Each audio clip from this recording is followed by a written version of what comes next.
you. Jai Gurudev. Om Sahana Bhavatu Sahanau Bhunaktu Saha Viryankaravavahai Tejasvinavadhitamastu ma vidvishavahai. Om Shanti Shanti Shanti. Narayanam Namaskritya Naram Chaiva Narottamam Devim Saraswatim Chaiva Tato Jayamudiraye.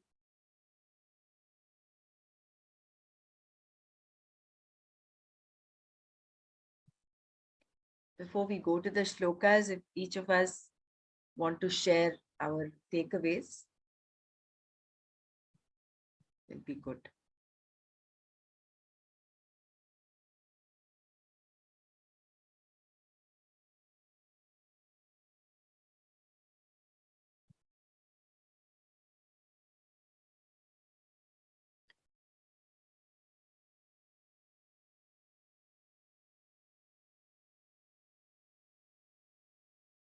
So there are basically three things: guna, karma, and swabhava. So based on these three, there are these categorizations of different people. And it's based on the swabhava, that is their, that people are then classified into either brahmanas, kshatriyas, shudras, or vaishyas. And each of them has a different composition of the sattva, rajas, tamogunas. Initially, I had a query, what is the difference between guna and the swabhava? Guna is like just the, from Maya, you have these three gunas. And then a mixture of these three gunas will give rise to different kinds of people, swabhavas, different. So the swabhava includes all the three gunas in different proportions.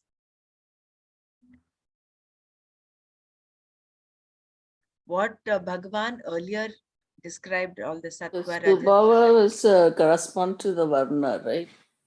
Huh? Yeah. Swabhava was corresponds to the Varna. Correct. Swabhava corresponds to the Varnashrama. Mm-hmm. Right.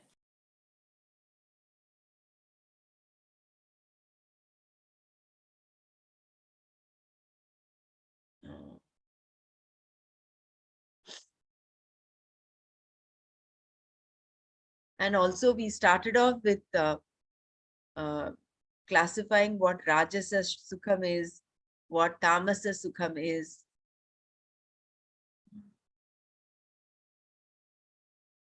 So at the beginning, it looks as if it is very, very nice. But towards the end, it becomes very painful. That is Rajasa Sukham. Whereas Satvika Sukham, to begin with, it seems very difficult. It seems challenging. But the end is always very, very fulfilling. Whereas Rajasic Sukham, to begin with, seems very beautiful, very flowery and nice, but it ends in misery. Whereas Tamasika Sukham is from the beginning till the end, there is only misery. There is nothing.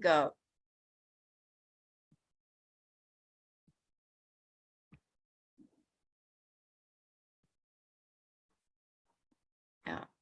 But the problem is he thinks he's deluded by ignorance, and therefore he thinks that is all. That's the end and be all of everything. He's like stuck up in his house. He has not seen the sky outside. He thinks his four corners. You're talking about the tamasic part?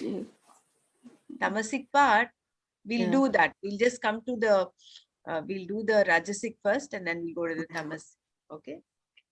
Vishayendriya samyogat yattadagre mritopamam pariname vishamiva tatsukham raja samsmritam.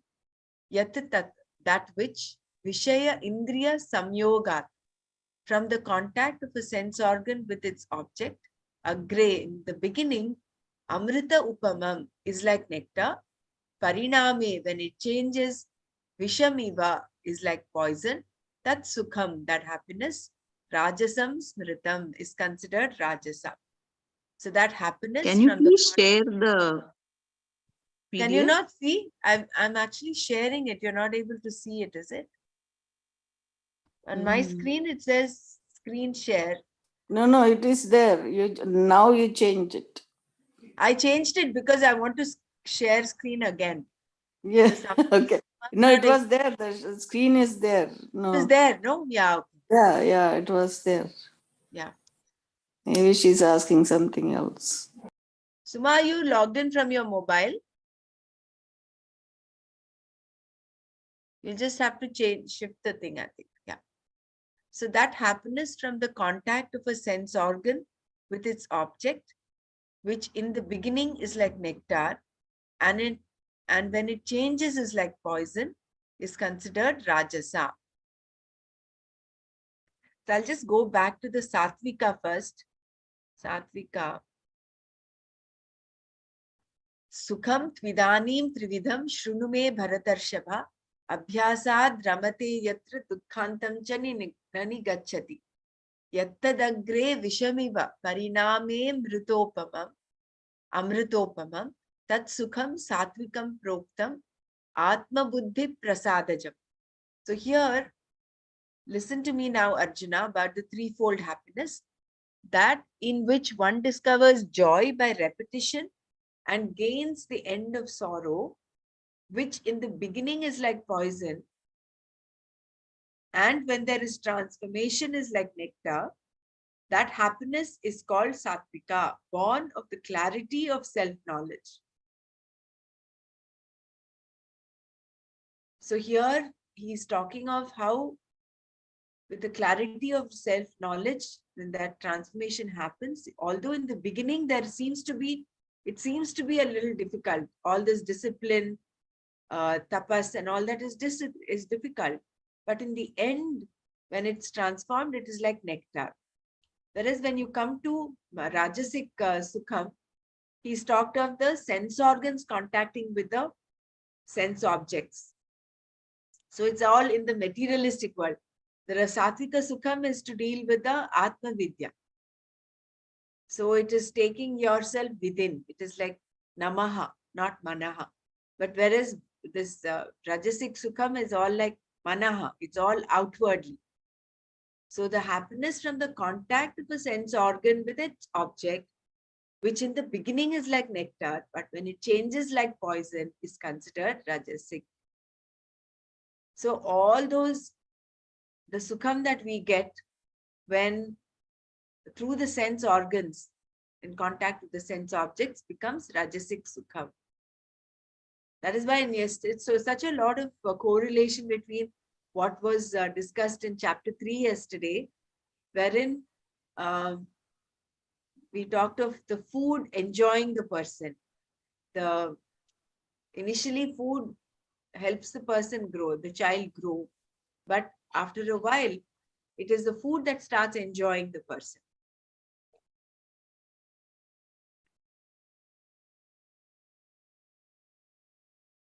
And then we come to the Tamasic Sukham. What is a smartam means? I know it said considered. Amrito. But the one, the Rajasam smartam. Like, it said considered Rajasic, right? And is that what it means, considered? Rajasam smritam, right? That's what Yeah. you're asking. Right. What is smritam? Yeah. Smritam is considered Rajasam. Is considered. Considered. Okay. Yeah. The opinion or considered. Considered. Okay. That smriti is different from this sentence. Yeah. The smriti is, what is smriti, is like a knowledge, or is that nature? I don't remember exactly what it is. This is Yada Shakti memory. Smriti is memory. Shruti is what is heard. Shruti is a knowledge. Yeah. Knowledge. That's And Smriti is all the Bhagavad Gita, all these epics are considered as Smritis. Those that are those that are kind of written down. Known. Yeah, Okay. noted down, written down. Oh, Smriti. written down, right? Yeah, Yeah, exactly. Yeah, I got that part. Okay. those that are written down, those that are Yeah. Those. documented. Yeah. Yeah. Now I remember. Now, I know I read it and I forgot what the meaning was. Okay, now I got it. It Thanks. is also memory. Smriti is also memory, but Smriti in the when you compare it, when in the context of Shruti, Smriti, Yeah, Purana, you're in right. the Yeah, I remember that one. These are written down, and in the past they And were what is only Puranas? Purana is based on some story. it is Mm, it's an attempt to bring the highest knowledge to the common people, Puranas. So through the medium of stories. That is why every Purana has a literal meaning as well as an implied meaning. The literal one is just the story, Rama, Sita, Ravana, all that is just the literal meaning. Whereas the implied meaning, like we learned in Atma Bodha, Rama is the one that the self that rebels, that radiant self. Ayodhya is this Navadvare Pure Dehi, the nine gated body. yeah. As the intellect. There's a thing called Periya Puranam. In Tamil, it's written by all there's compilation of all the nine months. Who's the Shiva devotees. Their stories. They kind of um, their bhakti towards and how they serve the community and all that. So that that's called like Periya Puranam. I don't know whether you guys came across the same thing like Arvarkal. They did. They called Divya Prabandha. That's a different one. Um. Anyway, that's all in Tamil, but I don't know. It's probably available in uh, English transliteration also. Yes. So we'll come to the tamasic sukham, which is yattadagre chanu bandhecha sukham mohanamatmanah nidralasya pramadotham tat tamasamudahritam. Yat sukham, that sukha, happiness which nidra alasya pramada uttham, born of sleep, laziness and indifference. Agrecha in the beginning, anubandhecha and at the end. Atmanaha mohanam is self-deluding. Tat that tamasam udahritam is called tamasa. So that happiness which in the beginning and at the end is self-deluding and is born of sleep, laziness and indifference is called tamasa.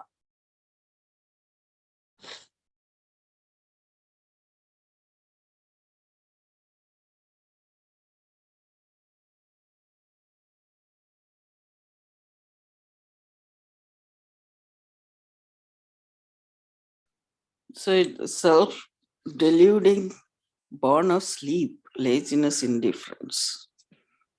Uh, so what is that delusion is like? Pretty much they are like not doing anything. Self-deluding is, I think Hmm. the person is so preoccupied with his own physical body. That is, he's not going beyond and looking at the actual self. There's that thick layer of ignorance, Mm, isn't it? like just do the duty, that's it, not go beyond it.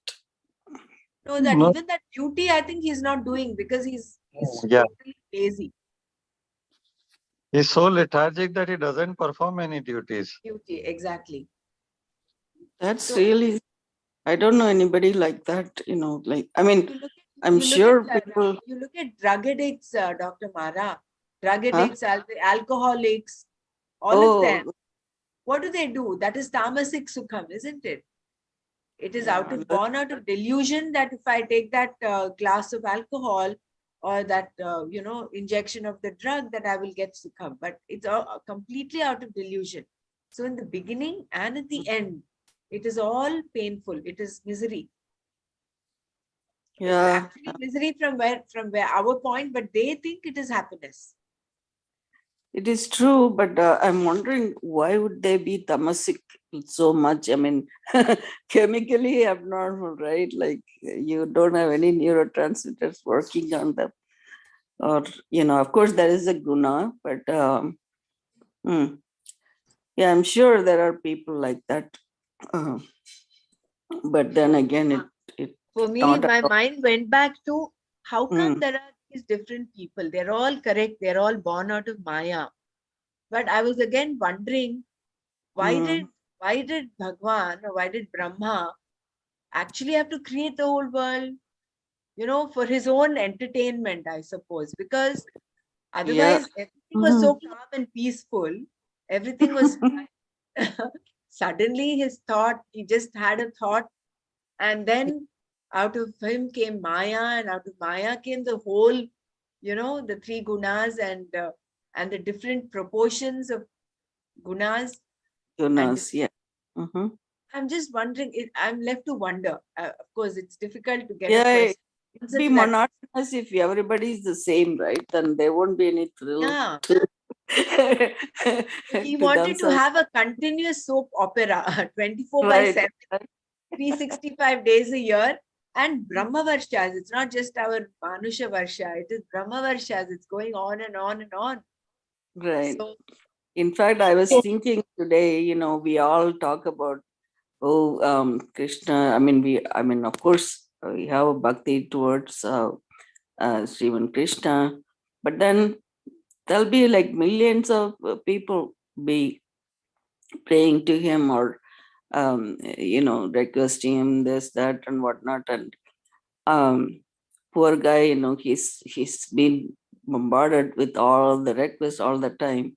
And anybody is thinking about his welfare, like, because when I was reading, in Periyar, it's one of the Harvards who did they call it as the poetry or pausuram, and this Krishna or Perumal, you can say it. It's in Tamil. I don't know, you probably have heard it, that he would praise him like he has to be well for thousands of years. Like Pallandu means that Pallandu, Pallayirathandu, like Palakodi Nooraayiram. That means like so many years we want him to be doing well, and then we worship your feet like that. And then he'll say protect his chakra and shankha and even this that Lakshmi in his chest and whatnot. So there is this somebody's thinking about it in terms of that. It's really nice to uh, recite that poetry. It was really nice. I know anybody heard that. Um, I so heard I just Pallandu, it rings a bell because I've heard it in some. yeah, listen to that. That's usually recited in all the temples. When you go to Perumal temple, the Venkateshwara temple, they recite it in Tamil. Usually in even Tirupati also they do that. Mm, that is a very beautiful, pasuram by Periyar. The Periyar is uh, the dad of Sri Andal, in Villiputtur, Sri Villiputtur, that's a place. Yeah, this is a beautiful song.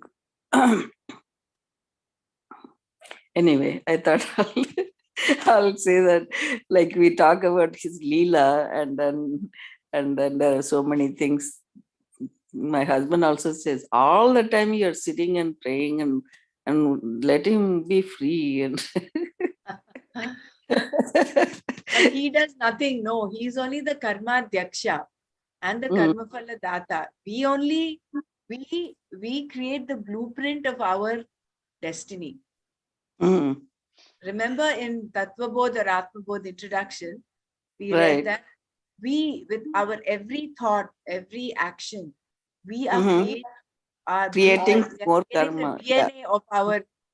future, of our Mhm. present and future. So Right. he's Exactly. tempting. He's enjoying himself looking at all of us. It's not like pained and nothing at all. He's just with his smile, that Prahasanniva Bharata. He's always there with that beautiful smile of his, calm, Yeah. composed. Exactly. That's why he's called non-doer. He's sitting inside of us and as well as outside. So So it is as they go on and on, like, little yeah. ants. We are creating our own destiny. Yeah. Mm. It's fun to think about it, right? Like, why do we have to do all this? And you could be just not do anything, but then you'll become tamasic if we not do anything. Yeah, that's It nice. becomes even more clearer as we're doing all this, that Mm-hmm. it is only that knowledge, that will remove that veil of ignorance, um, that will unite us with our true nature, which is nothing but Brahma, nothing but Bhagwan, nothing but. So it is just that veil. Mm-hmm. That veil, like how China had mentioned, that veil gets thinner and thinner with our sadhana. That Sadhana, is, right? yeah, Mm-hmm. that's why yajna, dana, tapah, karma, pavanani manishina.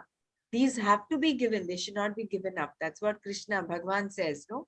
Right. So Yet, when you were actually doing this, I was looking, okay, it is coming up in the Brahmana and that Varna thing. yeah, Where you read Brahmana, it says the control of senses is one of the qualities, correct. but it Shama. doesn't mention in any of the other ones. So Mm, how do they acquire control of the senses that we are having difficulty? I mean, I have difficulty with this trying to control your taste and especially eating food and things like that. So by just looking at it, they're getting the control, probably doing all the austerities, tapas, and reciting yajna and all that, right? I mean, what else they are doing, and in terms of that yeah, sloka, maybe when we are we'll reviewing go it. there. Yeah, we'll go there. So Mhm. that happiness, which in the beginning and at the end is self-deluding and born of sleep, laziness, and indifference, is called tamasa. So when you Natadas. are, Kshamyatam, when we are Indriya Rama, we are in Rajas and Tamas. When we are Atma Rama, we are Sattvic, right? Correct. Very right. Atma Rama is Sattvic. Indriya Rama is Rajasic. And Tamas also is, I think, an extreme form of Indriya Rama is Tamas. So what is that Rama is added to Indriya? What is that? Rama is Ramate. That is someone who revels in Atma, who Then revels okay. in self-knowledge in the self is Mhm. Atma. Whereas Oh, someone who revels in the Indriyas, who's always indulging his sense with the sense objects, is right. an Rama. Yeah. All the time they're thinking of what else to do, what shopping to do, what Mm. movie to watch, what party to go to. It's all the time indulging in the outer world. Basically, all the five senses. Yeah, even for the food, I have seen people so much like there is nothing else in the life than like they live for eating. Mm, yeah. Funnily, today I'm sitting in the puja room, okay? And normally my habit is to go light the lamp before coming and sitting for the class. Today I did not light the lamp because I had to move from the hall, bring my computer from the hall to the puja room. And then out of force of habit, I wanted to get up and do that. But then I said, no, it doesn't matter whether I light the lamp there or not, but it's important for me to sit and listen to this. Like Krishna says, Shrunu, listen. Let me listen. That itself is lighting the lamp. So I was able to give up that force of habit of lighting the lamp, just a mechanical lighting the lamp, rather than, you know, while giving up this. So I just wanted to share that. That is again maybe an example of how you can contain your rajas. The rajas in me wanted to go and do that. It's That more of habit that that sometimes you feel, I won't say fear or insecurity, but then again, um, it's, you know, some of it is, but some of them, you know, like like this you have apavitra pavitrova, right? See, yeah. we have it Mhm. in our concept. If you light a lamp, of course, it's very nice. The Yeah. ambience is very great. But apavitra pavitrova sarva vasthanga topiva yasmaret pundarikaksham sabahya bhyantara shuchihi. So the moment you think of pundarikaksha, the lotus-eyed Mhm. one, Bhagavan, you Mhm. automatically get cleansed. You automatically are in that beautiful space. So whether you've taken, you know, whether you've lit a lamp, whether you've taken a bath, and I'm not saying we should not take a bath and sit for the class. Of course, yes. But what Today I I'm saying, was thinking yeah, about that. You know, here it's so cold, you know, like in the morning you don't feel like taking bath because it's very cold. And also I'm not going out anywhere, getting dirty or anything like that. You feel clean only. And then I feel so bad in the morning. Why you're not taking bath? Don't know. Then I don't want to light the lamp in the morning. Oh, I didn't take bath yet. So by the time I take bath in the afternoon, and then I do that in the evening. So I always think, you know, am I tamasic not doing all these things? So that comes to my right? mind, like If I that. remember right, Mm, that snanam is one of the nitya karmas. yes, And it is. snanam actually, Mm, I'm not sure whether they mention Brahma Muhurtam, but mm. snanam is important. That is why it's a nitya karma. It is, but you know, in India, as soon as you wake up, because you're all sweaty and you don't feel good at all unless you take shower. And in the cold, you know, when it's really, really cold, when you can go take shower in hot water, that's a different issue. But it doesn't happen, you know, that way. But I probably should do that. Uh, it's a Yeah, nitya karma maybe. it is. It is. So what this apavitra pavitrova is, in case one odd time you're not able to, and then you're doing a prayers or something, then it is, you give up that hold, that inhibition, that array, I didn't take my bath. This Mm, actually happened to me. I'll just share this. mm, When I went to the ashram for my Guru Puja phase one, it was. I just arrived in the ashram from the airport, and I was getting my housing. I was in the housing, and they gave me my room. I had barely 10 minutes, I think, before the start of the session. So there was no time at all to go keep my luggage, take a bath, and come back. I would have been quite late for the session. And they said it's very important to maintain punctuality. So then I gave up.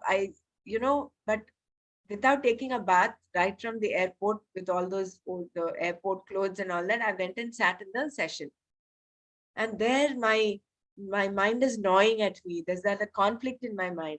What is this? I've come for this pious thing of Guru Puja, and then I've not taken a bath.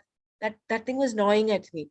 And then Banu Didi started off with Apavitra Pavitrova Sarva Vasthanga Topiva. And that shloka, the actual import of the shloka came to me like a beautiful experience. I said, why am I so hung up with that thing that I've not taken a bath? The moment you think of the Lord, the moment you think of the Supreme, you automatically get cleansed from within. So that was a very liberating experience for me. Of course, after that, every session there is a bath. Just in yeah, case you're not able to for some reason, then yeah, use this that's thing. true. Yeah, I Don't do use take it as an every day, but excuse. then Yeah, we it- don't use this as an excuse for not taking a bath. right, exactly. Yeah. Yeah. You did mantra snan. Mantra snan, yeah, that is true. That happens to all of us when we are traveling by train or bus through Mm, the, and then in the morning we are doing a kriya without bath. Not mm, possible in the train. There is no scope for taking a bath. So we mm, just wash the face and all the essential parts that we need to wash. mm. Then we do our kriya. That's all. Correct. Throw water over my feet, my hands. Basically, what the import is, you don't get bound to anything. But you maintain discipline. That is Of important. course, you maintain discipline. You're not bound by, Some discipline in that, and even in food, like right. it has just become a habit now. See, I don't need so many things like vadas or gulab jamuns or something. It's second habit to me. Like I don't touch it. That's all. Mhm. That discipline over a period of time inculcates that. Mm, Then you're not bound by Thomas. mm. Or Rajas. Yeah. See, because ultimately when you're getting that happiness out of a sense pleasure, like you're eating a gulab jamun, the joy that you get is actually the outer object is connecting to that inner joy that you are actually are. That momentary happiness that you're experiencing is that the joy that you are. But that becomes momentary because we think it's the sense object that's giving us. You go on eating gulab jamuns after the fourth, fifth one, the very gulab jamun that gave you so much It'll pleasure, make you sick. make you feel sick. I said, Yeah, no, I can't eat anymore. Enough. yeah. But then the joy from within is eternal, is like That is, an unending well. It's a well full of joy that is never mm, ending. that is true. That is viveka. That you require viveka to see what is nitya, what is anitya. This is nitya happiness. Nitya joy is from within. Whereas anitya is all the ones that we get from the senses.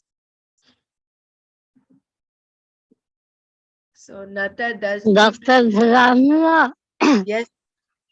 I want you to tell Shloka to Dr. Nara so that she doesn't feel guilty. You know, Kadir said, नहाए धोए क्या हुआ जो मन नैर न जाए नीन सदा जलने रहे तो भी दुगंध न जाए. That if you are taken externally bath all the time, but your inside inner soul is not clean, it is like means this living in the water, the still the smell doesn't go. This is by Kabir. So Wonderful. if it is not clear, please tell Dr. Yeah. Mara. Yeah. Can you just chant that doha again? Thank you, Dr. Renu. नहाए धोए क्या भया नहाए धोए क्या भया जो मन नैल न जाए नींद मछली सदा जल में रहे फिर भी दुगंध न जाए. Very nice. So I For think Dr. Dr. Madhav, Nara don't feel guilty. Inner self is your inner self is clean because Brahma himself is sitting within us. Okay, I think anyway you explain Dr. Brahma to everyone. yeah, thank you. I think everyone understood about what Dr. Renu was Yes, yes, very very beautiful, Dr. Renu. Very, very nice. Thank you for sharing. It Yeah. was so Ah, thank you. Thank Can you you. translate for me? Yeah. Mhm. It is like you take a bath, Mm, uh, but if you're taking a physical bath, but your mental impurity is still there, it is mhm. similar No, to, inside. yeah, Atma Rama. correct. Mm. Your mind Inner, purity yeah. Mhm, is it is still impure. In case it is still impure, what is the use mm. of taking a physical bath? Right. Similar to how a fish, it lives in water all the time. It's supposed to be very clean, but its durgandh doesn't go. The Yeah. the smell of the fish remains, isn't it? That doesn't get washed out. So Mm. it is not just the physical bath, but it is the mental purity is important. At the same Right. time, when we Mhm, talk of shaucha, no, mm. see, it is important to have bahya antar shaucha. It is not just important to have antar shaucha and say this is only important. For us on this path, sadhaks, it is important to keep our surroundings clean. Surrounding Yeah. includes our physical body. It Correct. is true. We Yeah. got the That. point, Dr. Renu. Thank you for Yeah. bringing in Mhm. that perspective. But That's Thank very you, nice. Dr. Renu, for that doha. Very beautiful. Thank you. Yeah. And, Because Yeah. sometimes they get up late and the Nana stops. So instead of taking time for shower, immediately come to Nana session and then afterwards do the bath. Anyway, we do bath every day. But that's what I meant, Dr. yeah, Nana.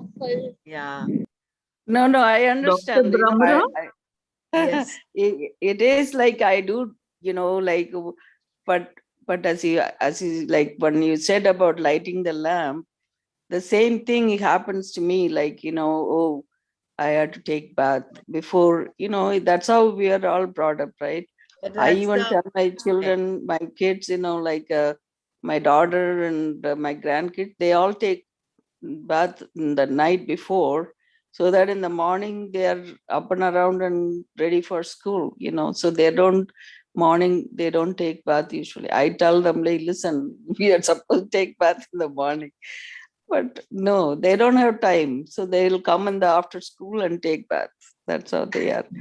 But for me, I'm so used to taking bath in the morning. Now that I stopped working, I can do whatever when I have time, like that.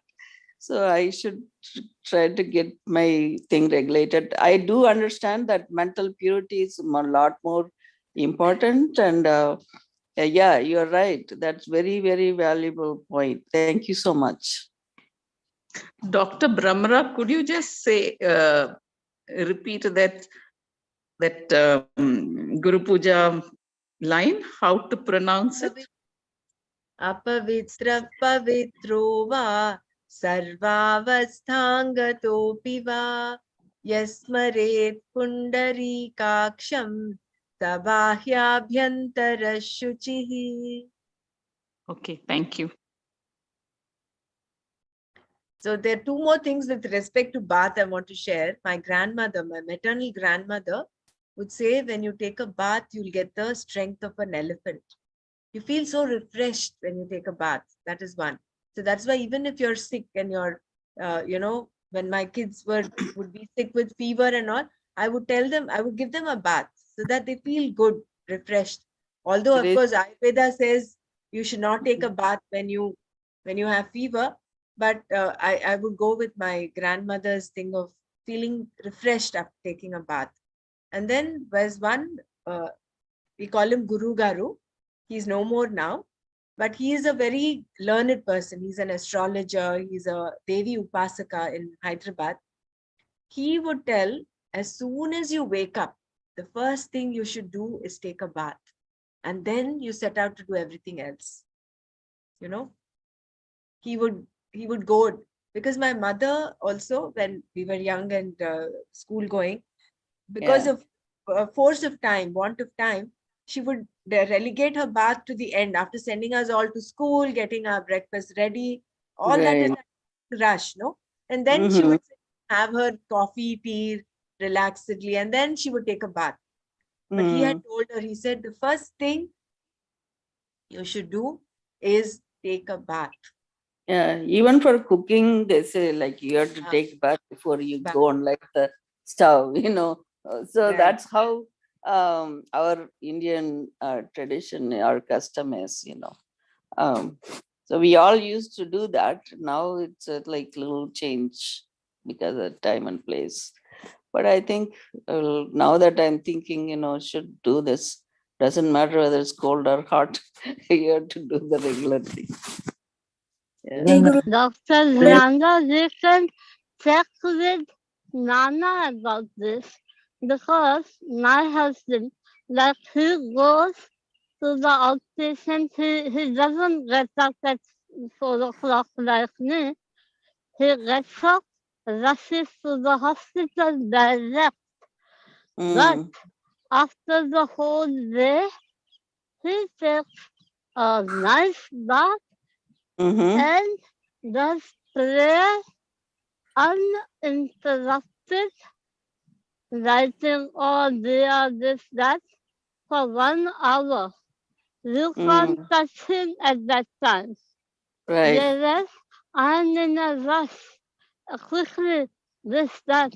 So it is important to focus and totally be free of disturbance while doing prayer. So I don't know whether he is right or I am right.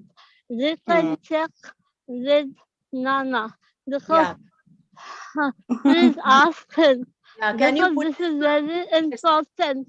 no problem. Dr. Renu, request you to just put this as a question so we can ask Yeah, him. yeah, I Okay? will. Yeah. Thank you. Yeah, I think once Gurudev in Germany had said, and I think Kashi Bhai had told us this, that it's very cold there. And early morning, so that time Gurudev had said, you shed your skin in the night time, and that is why you need to change your clothes and take a bath early in the morning. And if you take a cold water bath, then it is equivalent to the Kriya in that cold minus temperatures, like, and that is what he had shared there. Can you explain possibly? I didn't understand. Gurudev in Germany, in the German ashram, I think it was Kasi Bhaiya who told us this incident about taking a bath in the morning. And he said the temperatures are near about minus there, like it's very cold over there in Germany. And Gurudev came out fresh as usual after taking his bath. And he mentioned to Kashi Bhaiya that you shed your skin in the night time.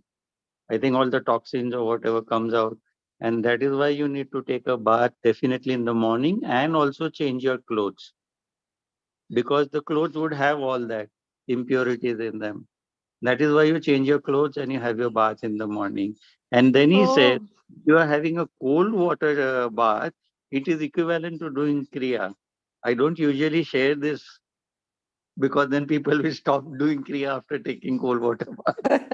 So we can share this kind of knowledge. But this is what Gurudev had said, the impact of taking a bath in the morning in spite of it being cold. Yeah, they I do just say that said this.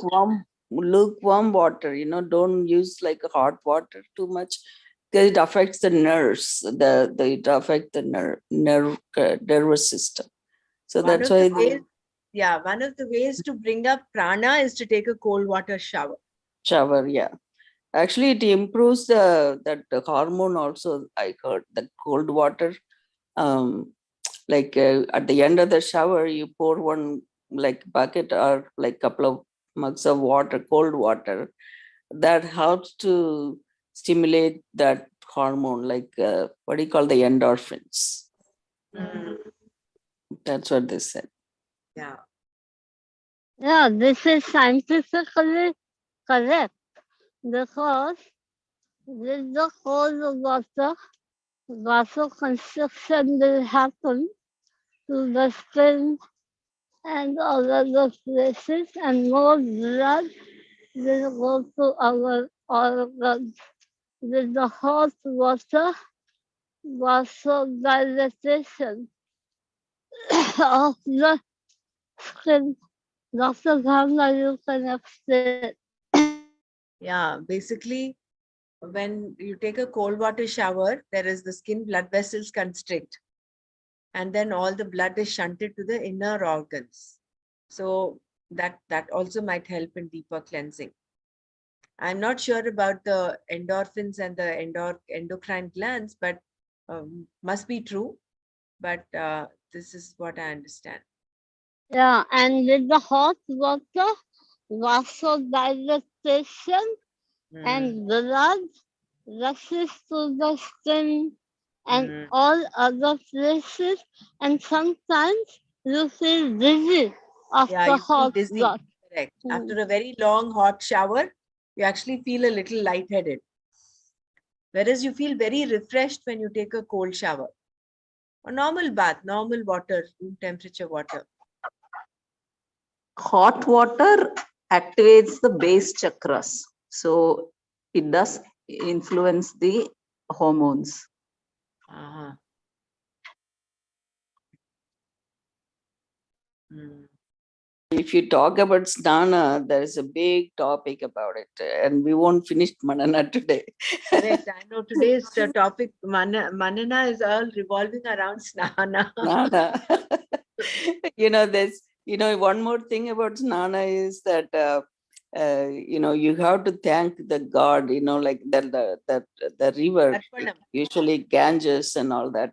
And then don't put the water right on your head in the first thing. They say to put it on your feet first and then go upwards. Then rather than, because in Western countries, we have shower. When you go and stand there in front of it, the water hits in your head only.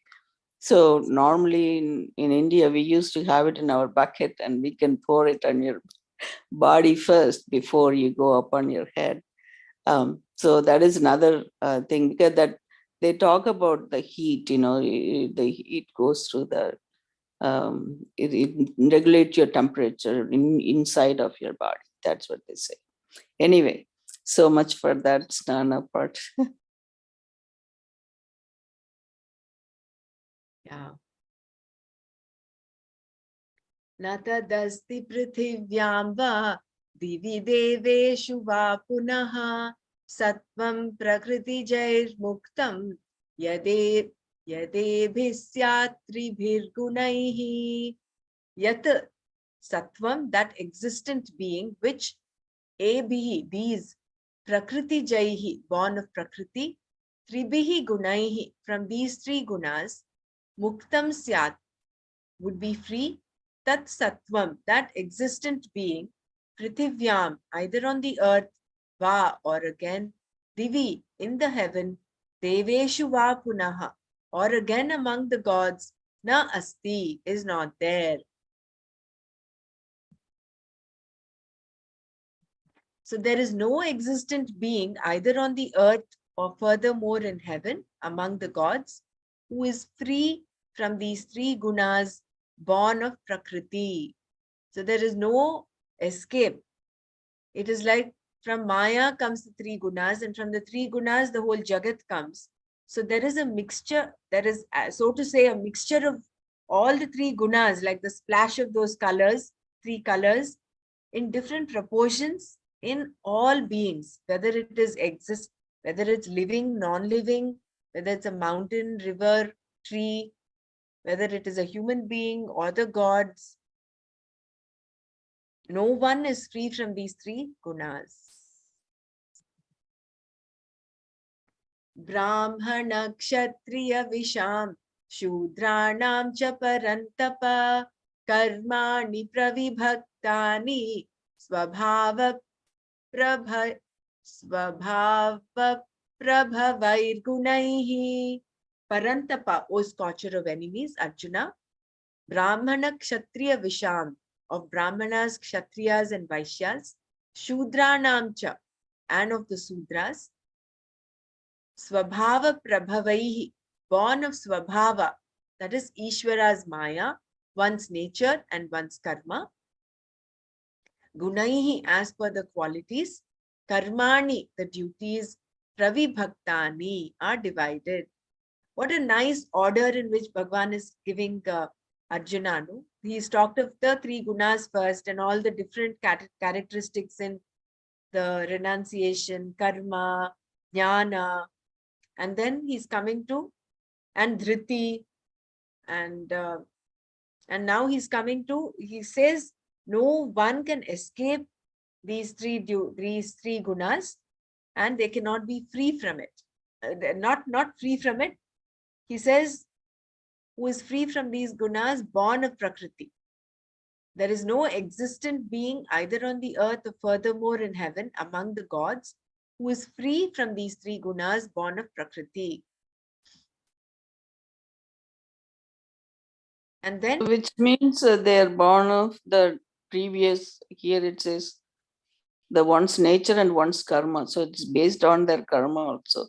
correct. Based But on Maya, basically Ishvara's Maya that begins the whole cycle of creation. the nature. One's nature and one's karma. It is pointless to go back and ask and question, how did the first karma begin? Because that again is without an answer. You just have to wonder at that. So all that is also Maya. Correct. So Yes. from that, we are all born, and each of us has the play and interplay of these 3 gunas. And from that, the different karmani, the duties are divided. Born of Swabhava. This is 40.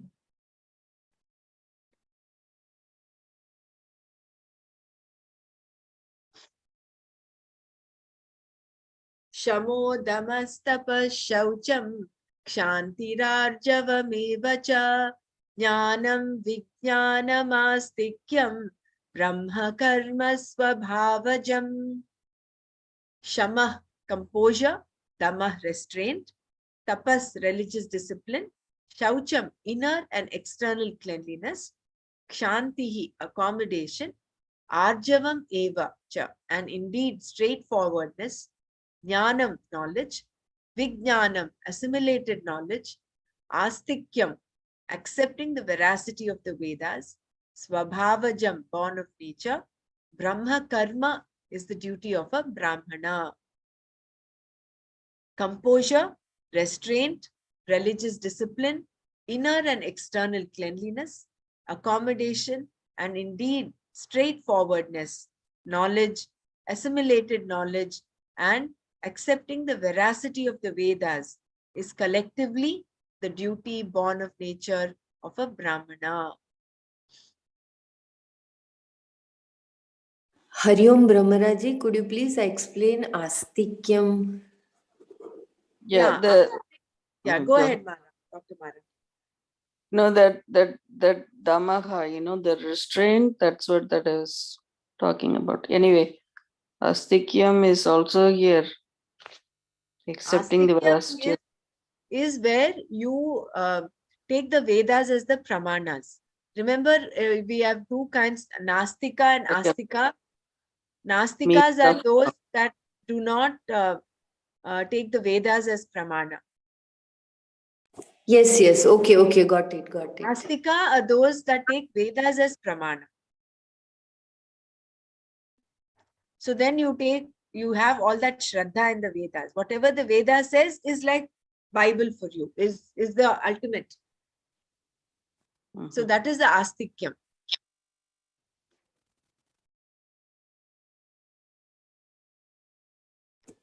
Arjavam and Shanti is repeated so many, previous.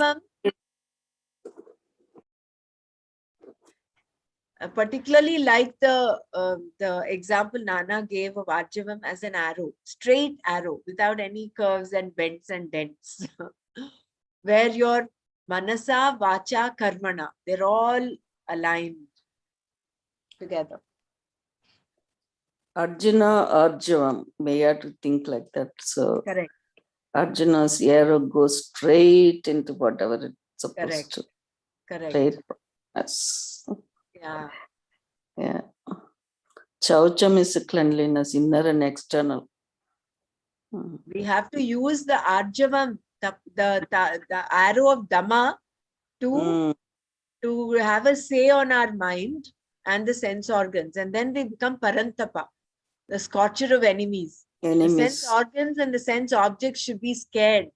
Array, this person is there. I cannot win over them. They will vanquish me. We should have that Arjavam against the sense organs and the sense objects. It's almost like that single pointedness, right? Like Yeah. that was, what is that in Sadhana Sadhistayam?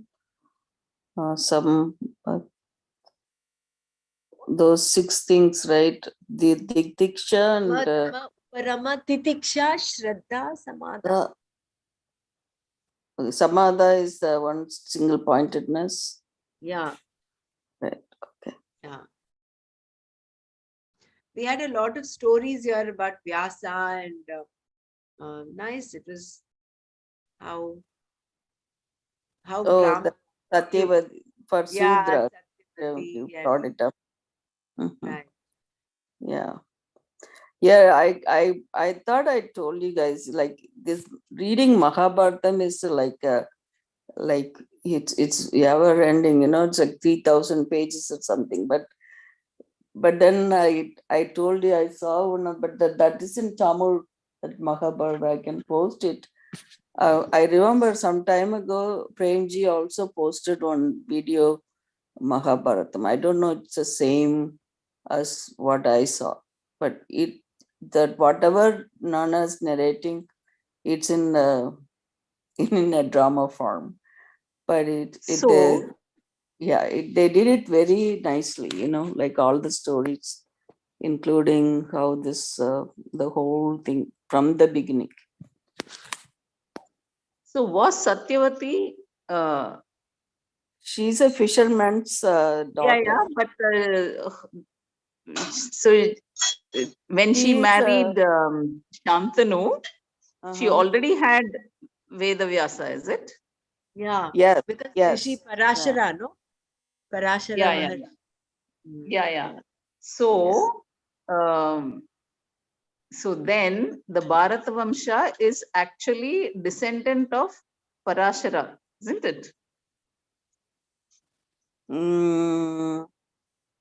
Vyasa, yeah, it's actually Yeah, Vyasa is from Parashara. Parashara, but then But Vyasa Satyavada is did not common. marry, no. Sorry. Vyasa also, he's got a son. He's Yeah. No, he's Vyasa's all children like are only these. Vyasa's children are Dhritarashtra, Pandu, and Vidura. No, So right. we are directly descendants of Vyasa, isn't it? Ambalika. Correct. Yeah, so we are descendants of but Parashara, Vyasa, Veda Vyasa. Wow. Yeah, they won't go What a like that. heritage. It even in the story, it will be like what is that name? Vichitra. What is that guy name? Virya. Virya. Vichitra Yeah, Virya. Vichitra Virya. So that's how it will, because otherwise he wouldn't be king of Astinapura, right? If you go and tell, oh, these are Vyasa children, then they are not going to have that for the kingdom. So it's more of under their name it comes, like Vichitra Virya. So they keep the Vichitra Virya's body until these things are happened. They don't even, they won't even tell anybody that secret that he died. Nothing happened. So this Vyasa, even the Satyavati is such a strong person. She trying to keep the kingdom, this whole thing has to happen. So she goes on, asking Vyasa. He actually asked first Bhishma. The Bhishma wouldn't agree for it because, Mom, I took this oath. I cannot go off that. So she goes and, okay, I have one more person to ask. Then she goes to Vyasa. The Vyasa says, okay, whatever my mom asks, I will do. then even though it is not something he wants to do, so because she requests, she comes. And then that story follows, like that Ambalika, what is her first name? Ambika. Ambalika and this one servant. Ambika. Yeah. Amba, Ambalika, and Ambika. Amba, no, Amba does not come. No, Amba Does takes not come. Yeah, that's the one becomes who, becomes Amba, Hindi. Ambika, and Ambalika. yeah, she wants the Um, grudge against Bhishma because he's destroyed her life. Yeah. She wants to marry him, but he refuses to marry her. So she Right. takes a vow that she will destroy him, and therefore she's born as Shikandi in her next life. Yeah, poor Bhishma, he gives away everything for everybody, and then finally he uh, gets this problem also. But he's everybody in that. If you read all these characters, how they are like stand out. Like every one of them. Like you take Drona's character or the Their the Bhishma's character. commitments, no? I mean, their commitment to their life and for others, and every one of them, you take every character in that thing. I mean, it's like a drama, then you're seeing it, but if in real story, that's why they say Mahabharata is such a itigasa that it's a life's, you're supposed to, your life's lesson, all the lessons are in there. So I mean, it's a beautiful thing. I would really tell you guys, if you want to watch it, I'll send you that. I had only one, I kept it to that Krishna, so Bhagavan Krishna saying this Bhagavad Gita slokam, that teaches Arjuna. That's the only thing I saved it, but all the other ones saved. I've Anyway. also shared the English version of the Mahabharata by mail. Those of you who still not got it, let me know. I'll post it. Nana has given. He had compiled the English version of the Mahabharata. The book, you mean? The book. It's on a PDF. He's put it up in a PDF. The PDF, yeah. Yeah, in Tamil also they have it, but then the reason I thought I'll read it in the language that I know, because it gives you a lot of that you understand a lot better than. But sometimes when they translate it, it's original languages in Sanskrit, right? And then that was translated by other people, then there may be some mix up there. Yeah. Anyway, we'll just do these two verses, and today I think we'll conclude here. Yeah. Shauryam tejo dhritir dakshyam yuddhe chapyapalayanam danamishvara bhavascha kshatram karma swabhavajam.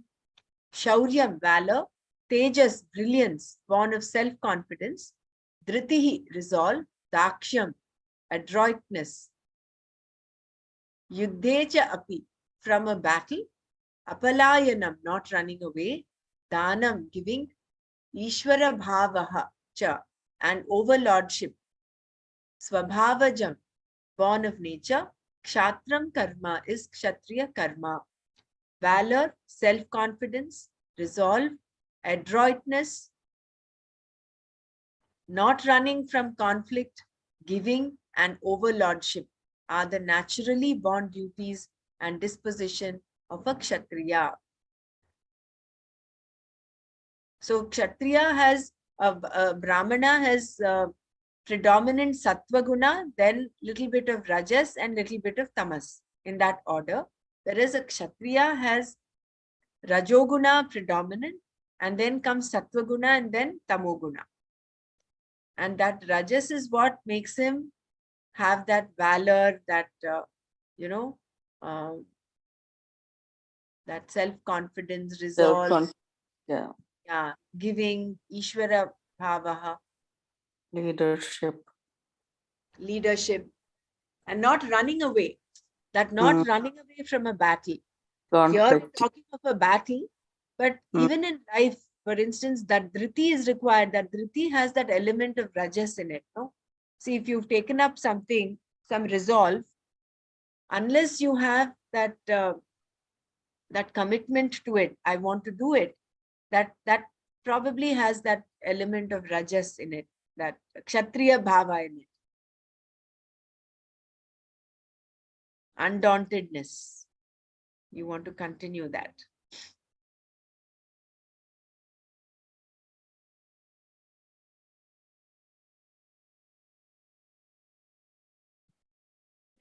Then Krishi Gaurakshya Vanijam Vaishya Karma Swabhavajam Paricharyatmakam Karma Shudrasyapi Swabhavajam. Krishi Gauraksha Vanijam, agriculture, tending cattle, commerce. Swabhavajam, born of nature. Vaishya Karma are duties of a Vaishya. Shudrasya api, of a Shudra also. Paricharya Atmakam Karma, duty in the form of service. Swabhavajam, born of nature. Agriculture, tending cattle and commerce are the natural duties of a Vaishya. And the natural duty of a Shudra is in the form of service. So here Nana brought out the very beautiful thing of it's Gau Raksha, and it's not breeding of cattle for business. Yeah. And how Lakshmi, how the cow dung and cow urine are so pious, because Lakshmi wanted a place. The cow Right. has all the Devi Devatas represented in the cow.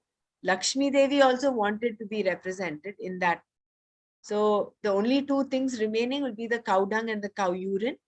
And that is why they're so, and it is even till today, in villages and all, you see they wipe their front, the front yard is, they wipe it with cow dung. They smear it with cow dung. It's actually very anti-infective. Yeah, Not we used to, when we were little, we used to do all that, in this. Because Padanillu. In Telugu, it is called, with the usage of passage of time, it's called Panillu, but actually it's called Padanillu. Pada is cow dung and Nilu is water. We would dilute the cow dung in water and sprinkle it all around the especially the front yard. yeah, Infection in Tamil control Nadu, everything becomes a little bit, they say panda, that now we said padanil, right? Yeah. They do it because that's all muddy floor, right? In the past, so the mud can be kind of quietened with this thing, and then they make all. The other day, I think we talked about it. We used to have boiler where they heat the water in it, and they put this cow dung, dried up cow dung is called. I don't know what it's called. They put that to make the fire. It catches fire easily. Yeah, and even we use cow dung for the Agnihotra, no? Agni, yeah. The ashes and the smoke that comes out has a beautiful anti-radiation effect. Right. We used to use that to clean the pots and pans. Those days we didn't use the liquid soap or detergent soap to wash the dishes. It's that even for brushing the teeth, they were using that sambal. They called it that ash after burning that cow dung. That's the one we used to use. And urine, Gomutra is very, it's purifying. It's an anti. My husband drinks it every day. He's got some Gomutra from a natural farm back in India, from one of the farms in Gujarat. And every day he drinks a little bit. And it's actually very health promoting. I see. Gaumutra Ark. Huh? Gaumutra Ark, it is called. It is distilled. Yeah, it's actually distilled and it's very concentrated. Yes. It smells a lot, but then when you have the value for it, no, the smell doesn't really matter. I also take it every day. You take it? Wow. Prem takes it every day.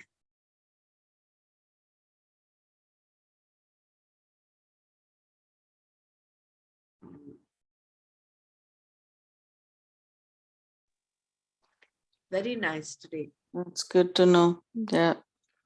Cow So we dung are is protects against, they say if there is a cell made out of cow dung, the outer walls and the inner walls are plastered with it, then it protects you from the radiation due to a nuclear bomb also. Correct. Even in Chernobyl, that disaster that happened in Madhya Pradesh long back, I think in the early Bhopal gas tragedy. Bhopal gas tragedy, the Agnihotra radiations, I think those were the ones that protected whoever was protected.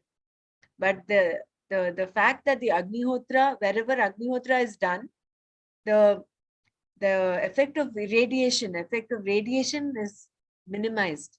reduced, I see. So once the cow dung is burnt, then it reduces the radiation. Yeah, Agnihotra is a ritual that is done with cow dung, with cow ghee and little rice. So you offer it, mantra you chant, and then you do that at sunrise and sunset time. Certain. Not only does it take care of the radiation, it also is very good for warding off pests in the house. If you have pests and cockroaches, you will not have pests when we do it. I mean, we do it regularly at home. There are no pests, and it also helps aid growth of plants. In farms, agriculture labs, they actually do the Agnihotra out in the open, and that enables the produce to be, you know, the farm grows very well. Yeah, it's very nice to have that kind of thing, you know, here everything is, now you talk about radiation, we have radiation everywhere, you know, including our laptops and the phones and whatnot, you know. So I think it's a good thing to do it. Not only does it affect the crop output, but also cows tend to give more milk. More milk, yeah. So even their milk output goes up. And this is a fact. I have seen this. There has been a research paper conducted by the ISKCON people, very close to one of our art of living teachers in Dahanu. He has a farmland, his father's farmland. Across it, these people were given to ISKCON was given, and there were lots of cows there. They did a research paper on it. They used to even through speakers put classical music for the cows to hear, and the output and their happiness levels were more. Yeah. Can you believe it? In Chennai, I asked my brother, why don't you have a cow at home? Oh, they don't allow you to have it because they have to bring the, what do you call, the hay and all this. There is no place for the cow to go and graze because everywhere building. So it was kind of, but I see only few cows somewhere standing in the, maybe related to temple or something. Otherwise, you don't see much in the cities. In our ashram, you know, Goshala, the Vedic Pathshala boys, every day they chant Vedas before milking the cow. You know? So nice.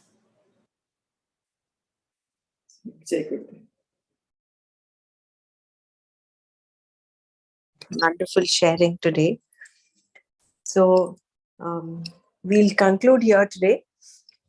Then get chance to go to chapter 3. We'll do that tomorrow maybe. So today we are chanting chapter 2. Like Nana said, if possible, we'll also read the meanings as we chant. Or we can finish chanting and then do the Tatparya. Either way, whatever suits us, we can do that. That will be more meaningful. Yeah. One quick question, Dr. Brahmara. Yes. This Thursday is like Thanksgiving Day for us, but then I'm sure Nana will have class every day. I'm wondering, is there any chance that, I mean, anyway, then I would miss it if they have class that day. So I just want. Okay. As of now, he's not indicated anything to me. Okay. I put forth your suggestion about the questions, and he said it actually does not matter whether questions are asked in the middle, in the beginning, or in the end, because what is important is that we need clarity. And if the question is coming up, you know, if that is not clarified, that becomes like one little gray area. So it's better to clarify as and No. when. And we have this opportunity. See, normally when we listen to these pravachans and all that, it is more or less one-sided. They do have a question hour, yes. But here we have this liberty, should I say liberty, that we can ask him as and when we have a question. My only thinking is, when he's saying, like, even for me, like when I'm chanting something, even small distance, when you are in a meditative mood, then even small thing, it causes some disturbance. So that is the reason I said, okay, maybe we should hold our question at the end of the thing. But then he likes to do it in the beginning of the session. So that is why I thought, it'd be good not to interrupt him when he has this thought going. Any interruption, it stops the flow of Thought. ideas, what he thought. Yeah. That we may not get it. Yeah. So that's why I felt like, especially he's so concentrated. When you interrupt, the even flow of small ideas sound, will. yeah, inadvertently somebody's mic is open, unmuted, and then he hears some noise, it disturbs him. So that's why I feel like everybody to be mindful about it, including myself. I normally check on it, but sometimes we have unmuted, better to mute ourselves so that no noise disturbs him when he talks. So anyway. The disturbance is only the flow, what he wants to tell, we are disturbing it and we may not get it. Yeah, that is also true.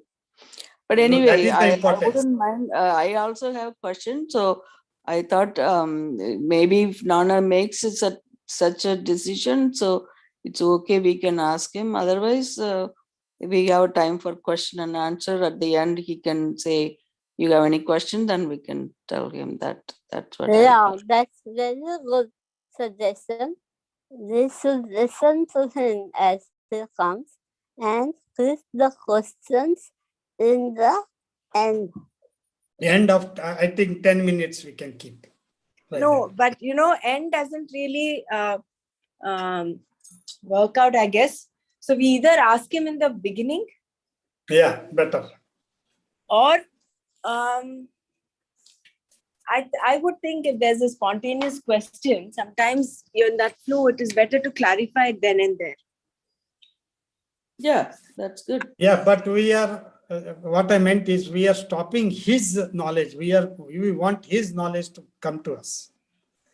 And then we can frame the question, ask in the next morning in the beginning. You write it. You write whatever the question comes, you write and keep it up and ask it in the morning first time. So you know the verses, you know the problem, and ask it that way, better way. It's okay. Whatever it is, Nana it's feels going on. good. Yeah. Nana is our Nana, no, therefore he is accommodating us.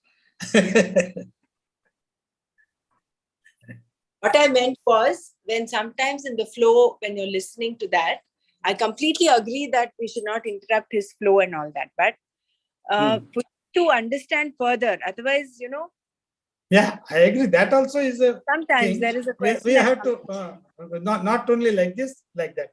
Mixture. Yeah. Okay. No. Yeah. Because when that questions came and he could not proceed, he became little bit frustrated the other day, Only two, three verses. Not frustrated. He just wanted to remember that story and he could not remember that story. Yeah. Okay. Thank you. We conclude today. Yeah. All suggestions well taken. But I checked with Nana. He said he's perfectly fine, whether the questions are in the beginning, in the middle, or in the end. So let's feel free. I don't think we should put up restrictions there. Om Loka Samasta Sukhino Bhavantu. Om Shanti Shanti Shanti. Om Tat Sat Shri Krishnarpanamastu. Jai Gurudev.